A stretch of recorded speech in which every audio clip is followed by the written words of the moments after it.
오늘 우리에게 주신 말씀은 역대하 12장입니다. 1절서부터 12절까지의 말씀입니다.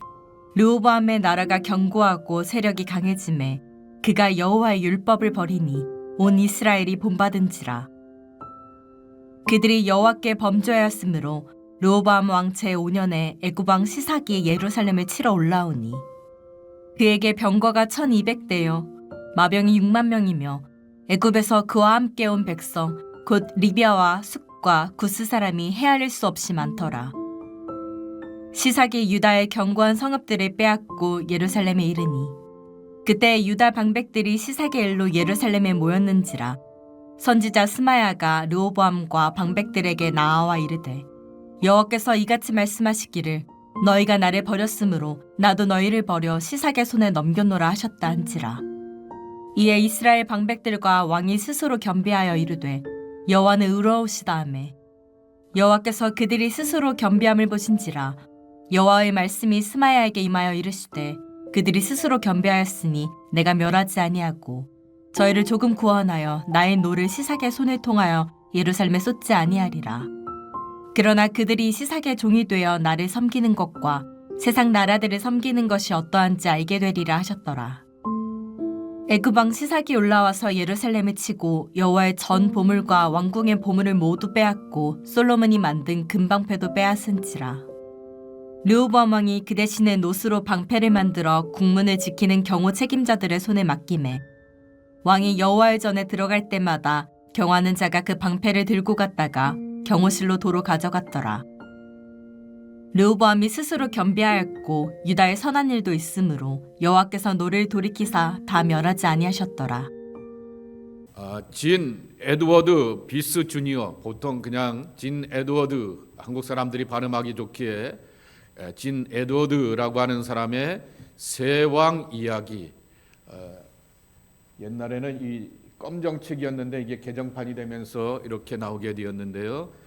1990년대 후반에 나오게 되었던 예수전도단에서 나오게 되었던 오래된 그러한 클래식의 책이 하나 있게 됩니다. 당연히 여기에는 세 왕이 사울 왕과 그리고 또한 다윗 왕과 왕 같지 않은 왕 압살롬의 이야기를 소개하여 주고 있는 것입니다. 이 세 지도자를 찾아가게 되면서 지도자가 되어서 자를 형성하는 과정들을 소개하여 주고 있게 됩니다. 예를 들면 사울은 왕으로 부르심을 받게 되었던 명예롭고 영광스러운 삶의 자리에 있게 되었지만은 온전히 자기 자신의 자아를 깨트려지지 못하게 되었기에 그 삐뚤어진 심성 가운데서 자기가 잘못하는 것이 온 나라의 피폐함으로 다가오게 되었던 불행한 모습, 그래서 결국에 가서는 하나님 앞에 버림받는 그러한 이야기를 소개하게 됩니다. 여러분, 다윗에 대해서는 결론에도 잠깐 말씀을 드리려고 하지만은 찢기고 상한 마음이었지만은 그 상한 마음을 하나님 앞에 올려드리면서 회복되는 모습들을 소개하여 주고 있게 됩니다. 제가 이 책의 그 오래된 전에 읽었던 기억을 기억하게 되면서 오늘은 세 왕, 또 다른 이름들의 세 왕을 여러분들과 함께 나눠보려고 합니다. 할아버지 다윗입니다. 그리고 아버지 솔로몬입니다.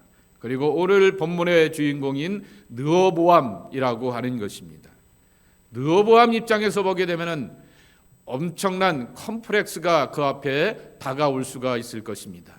그의 아버지는 지혜의 상징이었고 그의 할아버지는 용맹함뿐만 아니라 또한 믿음의 출중함을 보여주게 되었던 사람이었는데 자신은 가업을 이어받게 되었고 왕이 되었는데 아버지와 할아버지가 엄청난 믿음의 사람이었는데 나라가 쪼개지게 됩니다.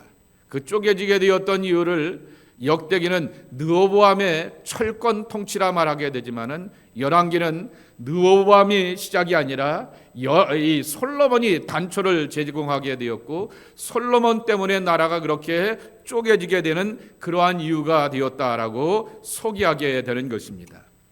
우리 아버지가 우리 할아버지가 엄청난 사람이야 라고 말하게 되는데 아버지와 할아버지로부터 받게 되었던 그 나라는 가장 큰 나라도 아니었고 용맹스러운 나라도 아니었고 하나님의 의로움이 이렇게 여전히 나타나지 않는 것처럼 보이게 되었던 12지파 가운데서 2지파가 이렇게 모여지게 되었던 작은 그러한 왕국이었다라고 하는 것입니다. 그리고 여러분, 사사기의 끝부분에도 나와 있게 되지만은 이 남유다가 유다 지파와 베냐민 지파로 이렇게 이어지게 되고 중간에 레위 사람들이 이렇게 예루살렘 성전을 따라서 내려오기는 하게 되었지만은 베냐민 지파는 굉장히 약한 지파입니다. 물론 그 지파에서 하나님께서 불러 세워 주셔서 사울왕을 이루게 되었지만은 지파로서의 역할을 하지 못하였기 때문에 착출을 하기도 하게 되었고 각 지파에서 여자들을 착출하여서 그 집으로 그 집안으로 시집 보내기도 하고 수양 자녀로 삼기도 하게 되었습니다. 그리고 오죽하게 되면 요셉의 두 아들 에브라임과 므낫세가 마치 한 지파인 양 이루게 되었던 그러한 형편의 모습이라고 하는 것입니다. 자, 르호보암의 입장과 관점에서 세 왕 이야기를 함께 풀어가려고 합니다. 어쩌면 우리 시대는 왕들의 시대입니다. 왕이 갖고 있는 그 기득권이라고 하는 것, 그것이 뭐냐라고 하게 되면 자기가 원하는 대로라고 하는 것이고 백성들은 따라간다라고 하는 것입니다. 그러기에 이 시대는 사사기의 21장 그 25절 말씀과 같이 자기가 원하는 대로 자기 소견에 옳은 대로 살아가게 되었던 자기 주관의 시대에 우리가 살고 있게 된다라고 하는 것입니다. 그리고 또 한 가지 제 눈에 이렇게 들어오게 되었던 것은 할아버지와 아버지와 아들 이 3대 이야기를 보게 되면서 우리 시대의 삶이 3대 내지 4대까지 이어진 삶이 아니냐라고 하는 것입니다. 100세 시대를 맞이하게 되면서 장수의 복을 누리게 되었던 우리가 내 주변에 바로 아이들이 있게 되었고 증손까지도 이렇게 장성하여서 자라게 되는 그 모습을 보게 되면서 한 믿음의 가문을 꾸준하게 이뤄가는 것이 얼마나 중요한가라고 하는 것을 확인해 보게 되는 것입니다. 지난 금요일 날 예배 때 나누게 되었던 달라스 윌라드의 마지막 수업, 영성 수업이라고 하는 책에 보게 되면은 이러한 이야기가 나오게 됩니다. 건강한 영성 훈련을 위해서는 여러 세대가 모여 있는 공동체가 필요하다라고 하는 것입니다.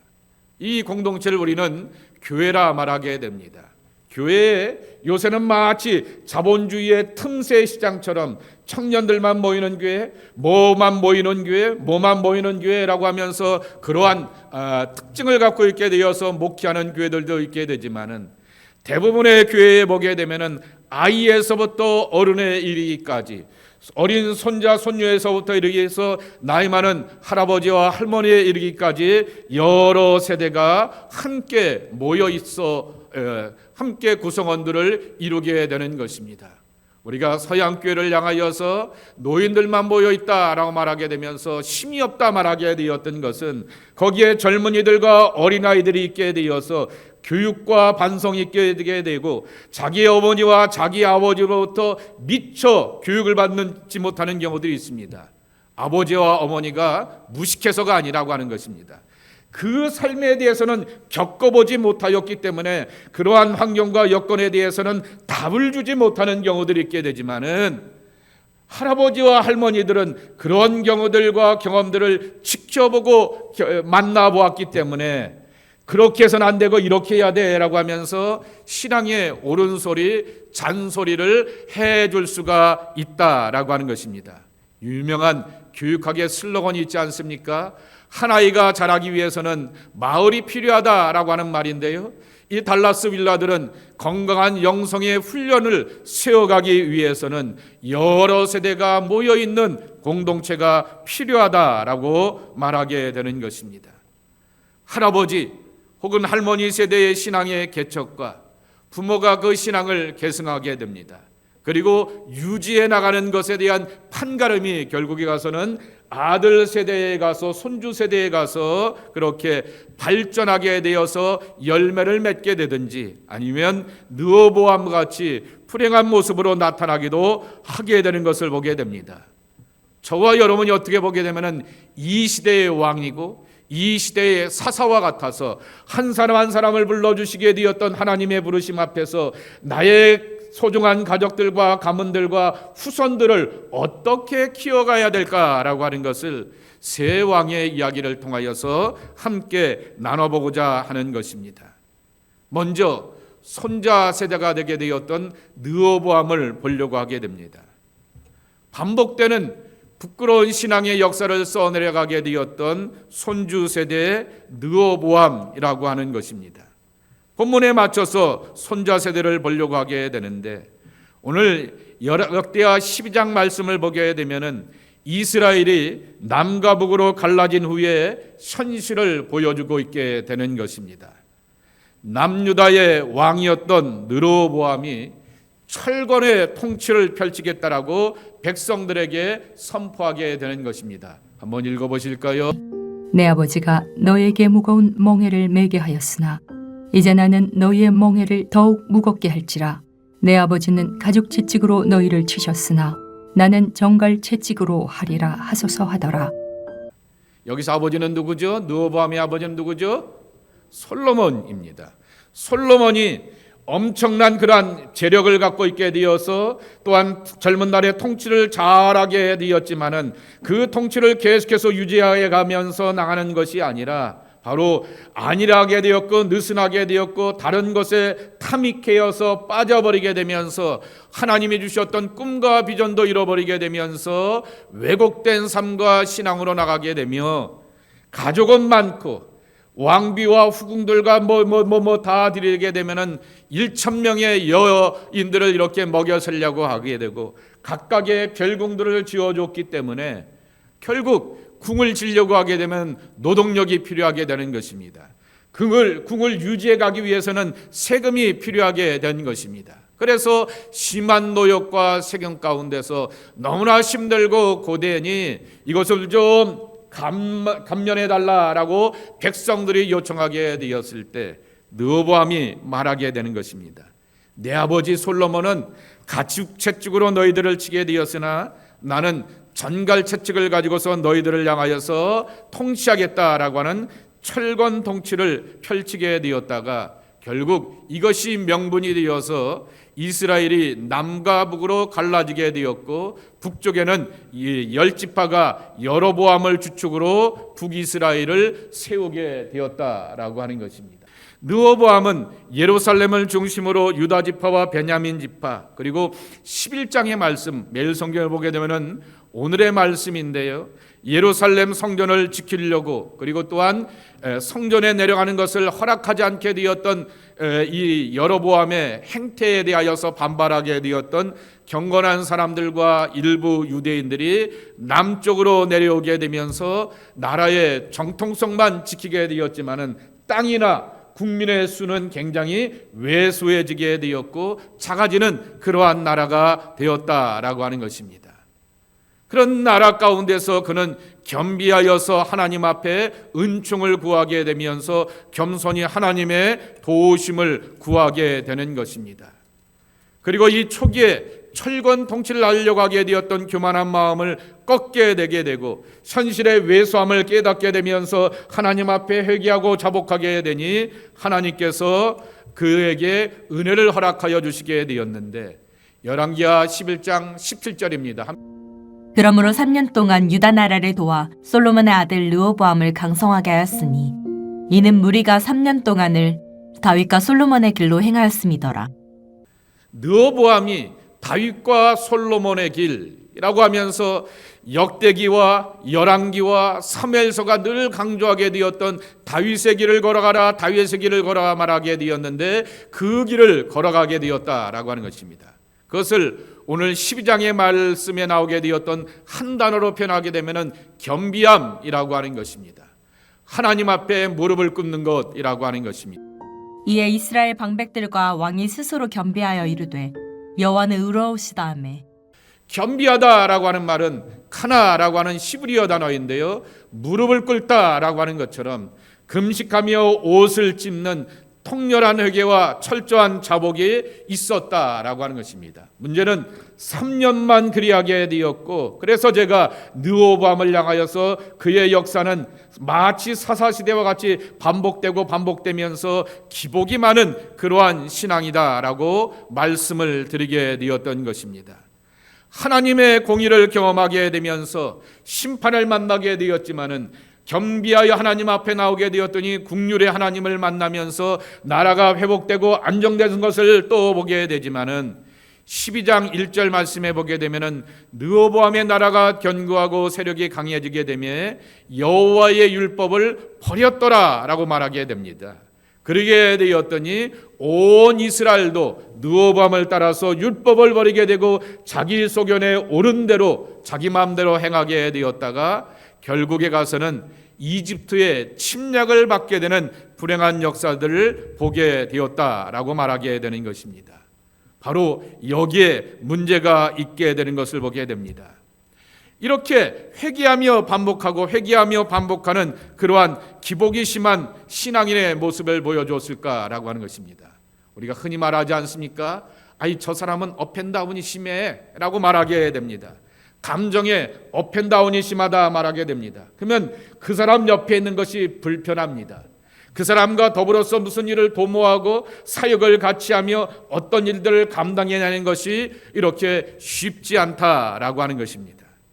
그러면 르호보암은 왜 이렇게 기복이 심한 그러한 신앙인의 모습을 띄었을까라고 하는 것입니다. 조금 전에도 말씀을 드리게 되었듯이 아버지가 유명한 사람입니다. 할아버지는 더 유명한 사람입니다.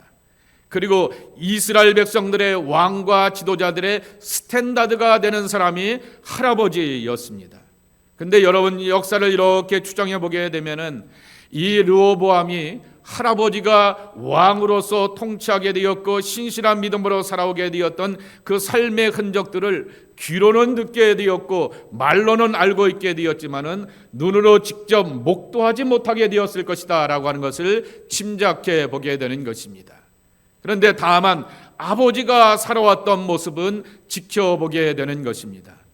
엄청난 명성을 얻게 되었고 그리고 또한 그 명성이 자기를 향하여서 엄청난 부담이 되었기 때문에 나도 왕이 되었으니 새로운 스타일로 내가 뭔가를 해보자라고 하게 되었기에 그에게는 철권 통치, 전갈의 채찍을 꿈꾸게 되면서 부귀와 영광만을 쫓아가게 되었다가 바로 하나님 없는 그러한 삶을 살게 되면서 바로 반복되는 실수를 그가 범하게 되며 지도자의 몰락을 경험하게 되었다라고 하는 것입니다. 르호보암의 엄마 이름이 나오게 됩니다. 왜 엄마가 나올까요? 12장 13절 말씀에 보게 되면은 그의 이스라엘의 모든 지파 중에서 택하여 그의 이름을 두신 성에서 17년 동안 다스리니라. 르호보암의 어머니의 이름은 나아마요 암몬 여인이었더라 라고 말하게 됩니다. 암몬 여인이었다라고 하는 말을 굳이 소개하게 되었던 것은 이방의 여인이었다라고 하는 것이고 하나님 없는 그러한 신앙과 삶을 갖고 삶의 가치관으로 살아왔기에 그 아들에게 주입된 것은 바로 이와 같은 세상의 가치관으로 주입되었기 때문에 그가 통치자가 되었을 때 얻어맞게 되면 아이고 하나님 앞에 나오게 되었지만은 좀 편안하고 안정되게 되면은 자기의 가치관과 자기의 소신에 옳은 대로 살게 되었다가 이와 같은 몰락을 경험하게 되었다라고 하는 것입니다. 두 번째로는 솔로몬입니다. 솔로몬, 그래서 제가 이렇게 이름을 붙여보았습니다. 내 아버지는 솔로몬이었습니다 라고 하는 그러한 이야기입니다. 아버지가 솔로몬이었다라고 하는 얘기는 아버지가 아들과 딸에게 어떤 영향을 끼치는가라고 하는 것을 돌아보자라고 하는 것입니다. 여러분, 종종 제 주변에도 유명한 목사의 아들로 이렇게 자라나게 되었던 친구들이 젊은 날에 방황하게 되는 것을 지켜보게 됩니다. 이처럼 명망가의 자녀로 살아가게 되는 것은 엄청난 부담이라고 하는 것입니다. 솔로몬의 지혜와 명성 그리고 그의 탁월한 리더십에 관한 이야기는 스바의 여왕 혹은 시바 여왕의 방문기를 통하여서 잘 알 수 있게 됩니다. 역대하 9장 1절의 말씀을 한번 읽어볼까요? 스바 여왕이 솔로몬의 명성을 듣고 와서 어려운 질문으로 솔로몬을 시험하고자 하여 예루살렘에 이르니 매우 많은 시종들을 거느리고 향품과 많은 금과 보석을 낙타에 실었더라. 그가 솔로몬에게 나와 자기 마음에 있는 것을 다 말하매 조공을 바치기 위하여서 많은 것을 갖고 온 것이 아니라 스바 여왕이 어려운 질문으로라고 하는 그러한 표현을 쓰고 있게 되는 것입니다. 그것을 가지고 솔로몬을 시험해 보았다 말하게 됩니다. 여기 어려운 질문 히브리어로 히다라고 하는 그러한 단어인데요. 수수께끼, 알기, 풀기의 어려운 문제들이라고 이렇게 뜻을 담아놓고 있는 것을 보게 됩니다. 그런데 역대하 9장 2절 말씀에 보게 되면은 다 대답하였다라고 하는 것입니다. 어떤 분의 책을 읽게 되는데 이러한 경구가 하나 있게 됩니다. 그 사람의 매력이 그 사람의 문제이다라고 하는 얘기입니다. 그 사람의 장점이 곧 그 사람의 단점이다라고 하는 그러한 이야기라고 하는 것입니다.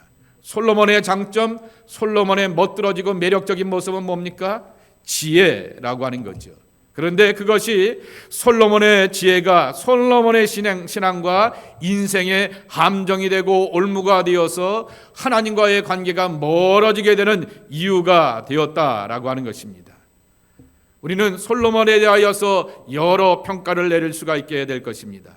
역사적인 관점으로 가만히 보게 되면은 어린 시절 젊은 날에 이제 갓 왕이 되게 되었던 솔로몬, 하나님 앞에 1000번제를 드렸다라고 하는 것, 한 번에 1000번제를 드렸다라고 하는 것으로 해석할 수도 있게 되는 것이고, 하루하루 이렇게 1000번제, 이렇게 3년이 넘도록 이렇게 1000번제를 드리게 되었다라고 하는 그러한 것으로 솔로몬을 볼 수도 있게 될 것입니다. 중요한 사실은 아버지 다윗의 비전, 아버지 다윗이 갖고 있게 되었던 신앙의 겸손을 그대로 따라가게 되며 하나님의 임재를 경험하게 되었고, 하나님의 성전에서 응답하시는 하나님을 솔로몬이 만나게 되었고, 야 네가 사사로운 것을 구하지 않게 되고 이 나라의 좋은 지도자가 되려고 하게 되니 내가 무엇을 더하여 줄까라고 하는 약속의 말씀도 듣게 되면서 개인적인 부귀와 영광도 만나게 되었던 것입니다. 그러나 중년의 솔로몬은 타락하여도 너무 타락하였습니다. 교만하여도 너무 교만하여서 자기 도치적인 삶 가운데서 자기 지혜와 경험 가운데서 만족하며 모든 것을 행하려고 하게 되었던, 여러분 한번 따라해 보실까요? 무신론적인 신앙인. 제가 목사인데 제 마음대로 판단하고 제 마음대로 계산해보고 제가 갖고 있게 되었던 마음의 감동과 뜻을 따라서 살아가게 됩니다. 이것은 무신론자입니다. 제게는 하나님이 계십니다. 내게는 성령님이 계시기 때문에 이러한 것에 대한 답과 해결과 이슈를 어떻게 풀어가야지라고 하면서 하나님을 찾고 기도하며 주의 말씀을 묵상해 보면서 찾아가야 되는 것이 신앙인의 모습이라고 하는 것입니다. 오늘날 많은 무신론적인 신앙인들이 보여지게 되는 것을 보게 됩니다. 남들이 보게 되었을 때 목사인데 판단하고 결단하고 선택하게 되었을 때는 전혀 하나님의 뜻이나 하나님의 감동이나 하나님의 말씀의 인도함을 구제하지 않는 것이 바로 무신론의 신앙인이라고 하는 것인데, 이 중년의 솔로몬 경험도 쌓이고 그리고 사람들로부터 칭찬과 명성도 얻게 되게 되면서 거기에 도처에 되다보게 되니까 무신론적인 신앙인의 전형을 보여주고 있다라고 하는 것입니다. 금요일마다 계속해서 우리가 배우게 되었던 달라스 윌라드의 마지막 수업에 보게 되면은 이런 말을 하게 됩니다. 신앙은 하나님과 우리 사이의 애착의 유대관계이다 말합니다. 애착이라고 하는 말, 원래는 에딕이라고 하는 말을 좀 나쁜 뉘앙스가 있기 때문에 애착이라고 하는 말을 이렇게 윌라드가 쓰고 있는 것을 보게 됩니다. 살다 보게 되면 우리는 집중하고 매달리면서 마치 중독되어 있는 것처럼 기대고 의지하는 것이 있다라고 하는 것입니다. 우리가 흔히 말하는 젊은 아이들이 게임에 중독되고 약에 중독되어 있다라고 말하게 되었듯이 애들만 그런 것이 아니라 어른들도 자기가 기대고 의지하며 관심 갖는 것들이 있다라고 하는 것입니다. 쉽게 얘기하면 여러분이 맨날 보시는 유튜브가 뭐가 계속해서 팝업이 되어서 올라오시는지 보게 되면은 여러분이 관심 갖는 것의 형태를 알 수 있게 되는 것입니다. 그런데 그렇게 애딕되어서 애착을 갖지 말게 되고 하나님과 한번 그렇게 집중해 보라라고 하는 것입니다. 예를 들면 CCM 찬송을 이렇게 한 3-4번만 찾아보게 되면은 유튜브가 알아서 이 찬송 들어볼래? 첫 찬송 들어볼래? 하면서 다양한 찬송들에 대하여서 우리에게 소개해 주게 되는 것처럼 그렇게 하나님께 집중하여 매달려 볼 줄 아는 우리의 모습이 되어야 한다라고 하는 것입니다. 나는 과연 무엇에 집중하고 매달리며 집착하고 있는가? 중년의 솔로몬, 하나님 대신에 권력과 돈과 명예와 영광과 그리고 성에 집착하게 되었던 부끄러운 지도자의 모습을 보여주게 된다라고 하는 것입니다. 근데 참으로 가슴 아프고 두렵고 떨린 중요한 사실이 하나 있게 됩니다. 내게는 아버지가 되기 때문에 내게는 아들이 있고 딸이 있다라고 하는 것입니다. 자녀들이 이러한 삶의 행적들에 대하여서 평가하게 되면서 무의식적으로 쫓아간다라고 하는 안타까운 사실이라고 하는 것입니다. 제가 종종 말씀을 드렸죠. 감리교의 유명한 목사 가운데 그리고 신학자 이대 교목도 하시고 신학교 이대 기독교 학교의 교수도 하시게 되었던 마경일 감독이라고 하는 분이 계시게 됩니다. 그는 아버지가 알코올 중독자였는데 아버지의 그런 삶이 싫어서 예수 믿고 구원받아서 철저히 변화된 삶을 살게 되면서 지금부터 50년이 넘은 그 옛날에 듀크 대학에 가서 학위를 받고 돌아오게 되니 그 명문신학교에서 받게 되었던 그 학위를 가지고서 이화여대에서 교수를 하게 되었고 감리교 감독까지 이렇게 역임을 하게 되었지만은 그 형은 어렵고 힘든 일을 만나게 되니 자기 아버지가 알코올에 빠져들게 되었듯이 알코올로 살게 되었다가 불행한 삶의 역사를 마감하게 되었다라고 하는 것입니다. 아버지로부터 배운 것이 그렇게 드러나게 되는 것이죠. 인생에 힘들고 어려운 것을 경험하지 않는 사람이 어디 있습니까? 그런데 무엇을 내가 기대고 의지하며 살아갈까? 그런데 그것이 나도 모르게 내 자녀들에게 평가 이렇게 영향을 줄 수 있다라고 하는 두렵고 떨리는 중요한 사실이라고 하는 것입니다. 열왕기는 이스라엘이 갈라진 분열이 르호보암의 철권 통치보다는 솔로몬 때문이라 이렇게 평가하게 됩니다. 열왕기상 11장 11절 말씀입니다. 여호와께서 솔로몬에게 말씀하시되 내게 이러한 일이 있었고 또 내가 내 언약과 내가 내게 명령한 법도를 지키지 아니하였으니 내가 반드시 이 나라를 내게서 빼앗아 내 신하에게 주리라. 솔로몬 때문에 이렇게 나라가 둘로 갈라지게 되었다라고 이 열왕기는 말씀하게 되는 것입니다. 그래서 노년의 솔로몬은 그의 잠언 전도자로서의 고백 가운데서 헛되고 헛되도다라고 하면서 모든 것이 헛되다라고 하는 말을 이렇게 5번이나 반복하여 말하게 됩니다. 헛되다라고 하는 말 시브리어로 헤벨이라고 하는 것인데 안개와 같도다라고 하는 것입니다. 잡으려고 하게 되었지만 손 안에 잡히지 않는 안개와 구름과 같은 헛된 것이다 말하게 됩니다. 그리고 다시금 하나님 앞으로 돌아오는 것을 그가 경험하게 되었지만은 인생의 위기를 겪어보게 되었던 르호보암도 그 어려움 가운데서 아버지처럼 그렇게 해보려고 하게 되었지만은 체험적인 하나님 경험이 완전히 가슴속에 몸으로 새겨지지 못하게 되었기 때문에 르호보암은 기복이 많은 그러한 심각한 지도자가 될 수밖에 없었다라고 하는 것입니다.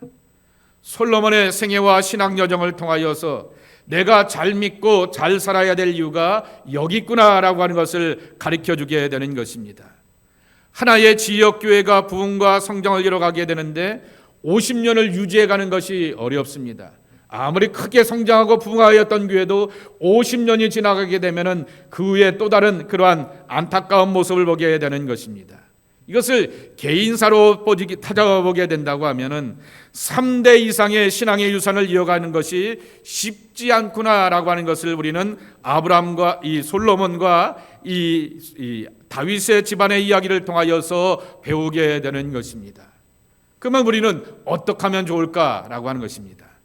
할아버지 다윗이 보여주게 되었던 다윗의 길을 걸어가고자라고 하는 것입니다. 역대하 11장 17절 말씀입니다. 느호보암이 위기를 만나며 하나님 앞에 무릎을 꿇는 겸비한 모습을 이렇게 소개하게 됩니다. 그러므로 3년 동안 유다 나라를 도와 솔로몬의 아들 르호보암을 강성하게 하였으니 이는 무리가 3년 동안을 다윗과 솔로몬의 길로 행하였음이더라. 다윗이 걸어왔던 길, 우리 모든 믿음의 백성들이 걸어가야 될 하나님 마음에 합한 자가 되는 길이라고 하는 것입니다. 겸손히 무릎 꿇는 엎드린 자의 축복이 하나님의 축복과 은혜의 지름길이라고 하는 것을 가르쳐주게 되는 것입니다. 예를 들면 사무엘상 13장 14절 말씀해 보게 되면은 다윗이 왕이 될 수 있게 되었던 이유를 이렇게 소개하게 됩니다. 지금은 왕의 나라가 길지 못할 것이라. 여호와께서 왕에게 명하신 바를 왕이 지키지 아니하였으므로 여호와께서 그 마음에 맞는 사람을 구하여 그 백성의 지도자를 삼으셨느니라 하고. 여기서 왕은 사울왕을 말하게 되는 것이고요. 하나님 마음에 맞는 사람이라고 하는 것은 다윗을 의미하게 되는 것입니다. 하나님 마음에 맞는 사람을 구하여서 백성의 지도자로 삼게 되었고 소망이 되게 하여 주셨고 신앙과 삶의 기준점이 되는 대표적인 모범의 사람으로서 선택하여 주셨다라고 하는 것입니다. 다윗을 어떻게 평가할까입니다. 시내연과 연단의 시내가에서 잡았던 짱돌입니다. 이 짱돌이라고 하는 표현은 제가 쓴 말이 아닙니다. 유진 피터슨이 쓰게 되었던 말입니다. 골리앗의 이야기를 그가 묵상하면서 쭉 펴놓게 되었듯이 저 시내가에서 늘 졸졸졸졸 흐르는 물 가운데서 그렇게 많은 세파 가운데서 거칠은 돌이 부드럽고 손에 쥐기에 딱 알맞은 이렇게 돌로 잡혀지게 되었던 것처럼 바로 다윗이 그러한 어린 시절서부터 연단과 훈련을 잘 겪게 되면서 하나님 손에 꽉 잡히는 그러한 돌이 되어서 하나님의 필요 가운데서 쓰임받게 되었다라고 하는 것입니다. 시련과 연단의 시대가에서 잡히게 되었던 짱돌과 같은 산의 다윗, 그것이 바로 그 모습이라고 하는 것입니다. 또 우리가 잘 아는 것처럼 살인죄를 정하게 되었고요. 간접살인죄를 경험하게 되었고요. 그리고 간음의 죄를 범하게 되었던 엄청난 죄 앞에서 용서하신 하나님을 찾고 구하게 되었던 상한 심령의 다윗이라고 하는 것입니다. 시편 51편 17절 말씀해 보게 되면은 하나님께서 구하시는 제사는 상한 심령이라 하나님이여 상하고 통회하는 마음을 주께서 멸시하지 아니하시리로다라고 말씀하게 되는 것입니다. 하나님께서 우리에게 원하시는 것은 상한 마음으로 하나님께 나아가는 것입니다. 내가 잘 믿고 은혜 받는 길이기도 하게 되지만은 우리 자녀들이 하나님과 연결될 수 있는 통로가 되고 복이 되는 그러한 길이 바로 우리가 믿음으로 살아가는 길이라고 하는 것입니다. 그래서 다시 한번 서두에 있게 되었던 진 에드워드의 세 왕 이야기로 오늘 말씀의 결론을 내리고자 하게 되는 것입니다. 다윗을 다시금 보려고 하게 됩니다. 다윗, 그에게는 깨어진 마음이 있었다라고 하는 것입니다. 그러나 이 깨어진 마음은 하나님이 사용하시는 중요한 자질이라고 하는 것입니다. 인생 가운데서 상하고 깨어졌기 때문에 하나님께 엎드려 겸비하게 하나님의 은총을 구하게 되었다라고 하는 것입니다. 그러며 진 에드워드가 이렇게 말하게 됩니다.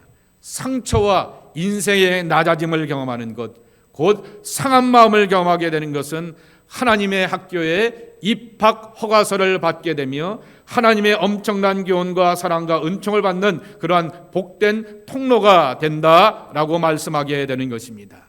내가 왕인데 왕이 깨어져? 왕이 상해? 왕이 누구로부터 비난과 비판을 받아? 라고 말하게 되지만은 우리는 이 왕들의 이야기를 통하여서 엄청나게 인생의 풍파와 깨어짐을 경험하게 되지만 겸손히 하나님 앞에 은혜를 구하는 것이 하나님의 사람으로서 살아가는 복된 일인 것을 기억하며 이와 같은 마음가짐을 가지고 하나님 앞에 나가게 되었을 때 여러분의 상한 마음을 어루만져 주시고 회복시켜 주시는 하나님의 손길과 사랑을 만나고 체험하는 은혜가 여러분 모두에게 있기를 주님의 이름으로 간절히 축복합니다. 하나님 아버지 감사합니다. 주님의 마음과 은혜로 살아가게 되는 하나님의 사람이 되기를 원합니다.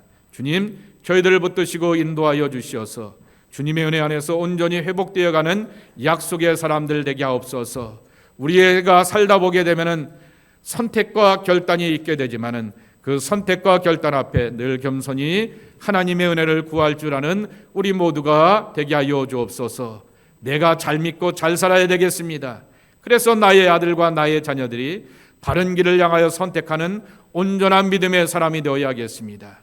이 믿음을 향해 나갈 줄 아는 우리 모두가 되게 하여 주옵소서. 예수님의 이름으로 축복하며 기도합나이다. 아멘.